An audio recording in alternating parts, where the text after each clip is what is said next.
What is up, guys? My name is Wenster. Welcome back to The Average Fighter. So today for you, we got another discussion video for Marvel vs. Capcom Infinite.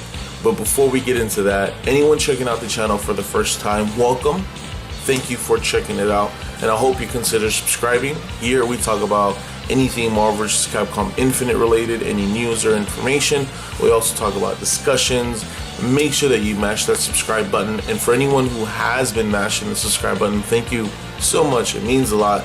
We're almost there to our 500 goal, but without further ado, let's jump into today's discussion. Now, as far as today's discussion, guys, I wanted to talk about the overall state of Marvel vs. Capcom Infinite with the community. Considering that next month, September 19th, it is going to turn 1 year old.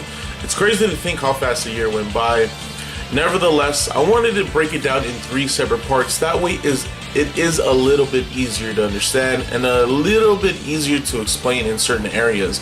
I wanted to talk about where it stands with the players, with the community, and also with the developers. Without further ado, let's jump into today's discussion. Now, the first segment I wanted to talk to you guys about today is where Marvel vs. Capcom Infinite falls with the players. Considering that's the livelihood, that's the blood of this game right now, since there's not much else holding it up above water. Now, since CJA arrived to the scene, he had somewhat of a name for himself before he even came to America, winning all the tournaments over there. And when he came over here and just took our money and then just whooped us, he brought the fire back to the Marvel vs. Capcom community. Only time could tell. I feel players wanting to get better, or at least to get to CJA's level. We needed to wake up from where we were. Not that we weren't excelling already, not that we weren't good, it's just we're not at his level.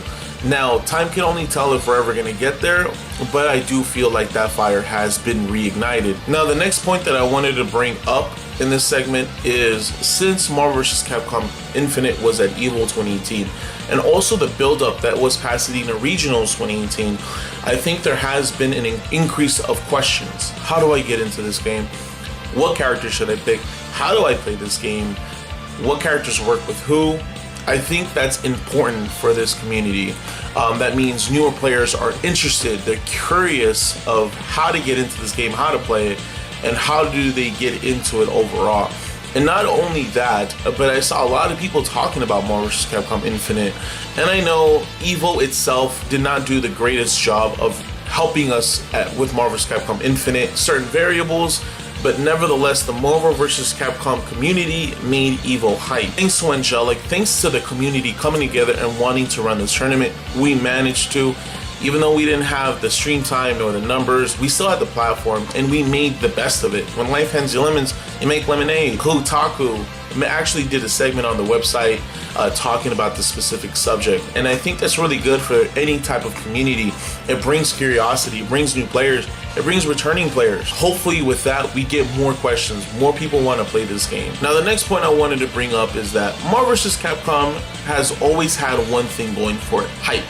There's always been hype with the players, with the community. When you're watching someone play and it's a very close match, some kind of crazy comeback, it's been going back and forth. There's always been hype with this game in terms of players playing and also the crowd. The crowd is very animated when people play.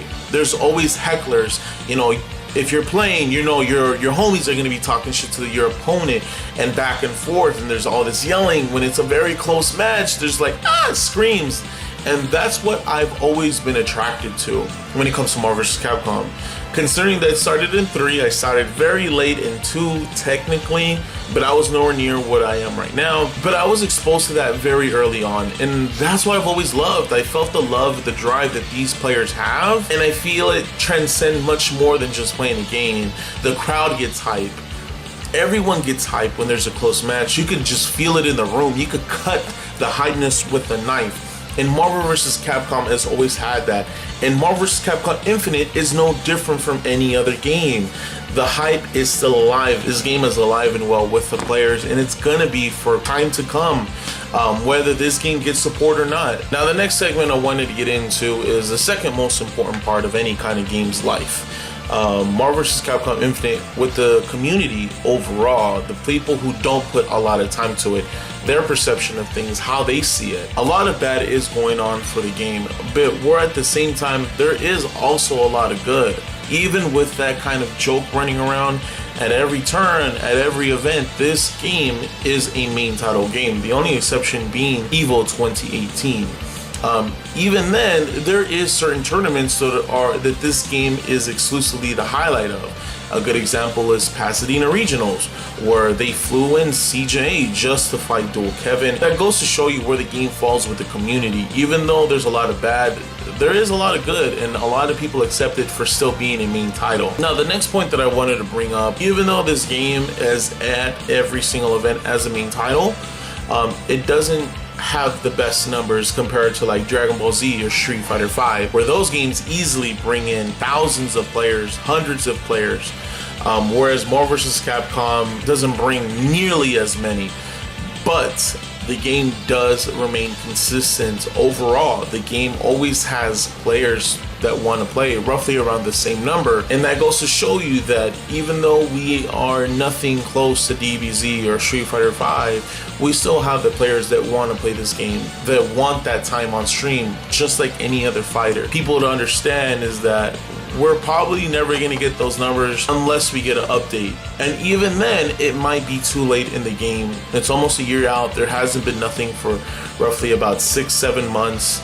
Who knows if anything else is going to come out. Even with that going against us, we still have numbers. But we still have numbers, and we still have it consistently overall. Now, it's just really up to the tournament organizers if that's even worth having at their events. Now, the next thing I wanted to talk about is with so much bad and so much good going on for Marvel vs. Capcom Infinite, the thing that Marvel vs. Capcom has always on for it is that it's a fan favorite. Considering all the crazy comebacks it could do, all the tense moments that there has been, people love this game and love to see the high moments flourish and be on the main stage. Marvel 3, a lot of people hated it, but virtual comebacks, those are ridiculous, and people love that, and people always get excited over that. And that's one reason why I think this game will never die, is just because it's loved by so many. Even though we don't know if there's going to be any support, and no one wants to see this game die, or any game die for that matter. Now, the last segment I wanted to talk to you guys about today is where the game falls with the developers. Now, there wasn't a lot of info, but I definitely wanted to bring up this segment so we could have a better understanding overall. Now, the first thing I wanted to talk about is as far as anything coming out from the developers for Marvel Infinite, there's a new fight stick coming out. I did make a video about it if you guys want to check it out.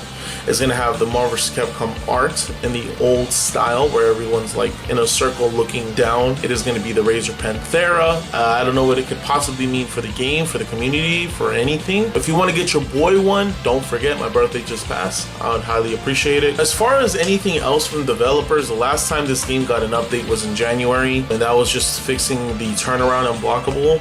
As far as anything else, there hasn't been anything at all. I couldn't find anything at all relating to Marvel vs. Capcom Infinite in 2018. It sucks that we don't get this kind of development support, more than likely due to the numbers, you know, maybe a better scheduling when it comes to release date. It would have been so much better if it was released around Avengers Infinity War. It would have had so much going for it. The game is where it's at right now. Overall, there is nothing that I could find. I'm sorry. I apologize, guys. There's nothing much more I can talk about on this segment. So that is going to be it for today's video, guys. Thank you so much for tuning in. Sorry that it was a little bit of a long video, but I think it was really crucial to break the game down in 3 certain segments to have a better overall understanding of where the game is at. With that being said, guys, I really hope that you guys did enjoy it. Let me know your specific views on this situation, what you think about the game, where you think the game is going to go in a couple of years in the comments below. You guys always share what you guys think, and I love that. That's why I'm here,